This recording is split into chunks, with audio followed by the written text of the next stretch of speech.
ঈদ মানে খুশি, ঈদ মানে একটা উৎসব। এই খুশির দিনটা যাই যাই রোজা রাখছে, আল্লাহর ইবাদত করেছে, আল্লাহর গোলামি করেছে, তার জন্যে আল্লাহ এই ঈদের দিন খুশি আর উৎসব হিসেবে দিছে। বর্তমান আমার সমাজত দেখা যায় যাই যাই রোজা করে নাই ওই মানুষগুলো যে আগের কাতারত পুরে হাজি গামছা টুপি পাঞ্জাবি সুরমায় লাগা যায় বসে। অ্যাকচুয়ালি এই খুশির দিনটা হল রোজাদার ভাই সকলের জন্যে। তা মুই অনুরোধ করিয়েছ যাই যে রোজা রাখেন নাই তাই সিধে যে পাঁচ ভাইয়ের কাতারত বসবেন আর আমার রোজাদার ভাই সকলক খুশি করার জন্য আগের কাতারত দেবেন। এই মর্যাদাটা আল্লাহ দিছে, কোনো শরম লজ্জার কথা নয়। আল্লাহক ভয় করো।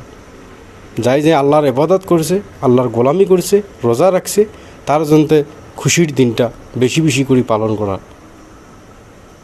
ঈদের খুশিতে সবাই খুশি, সবার মুখত ফুটুক হাসি। সবাইকে পবিত্র ঈদুল ফিতরের আন্তরিক শুভেচ্ছা জানানো। ধন্যবাদ।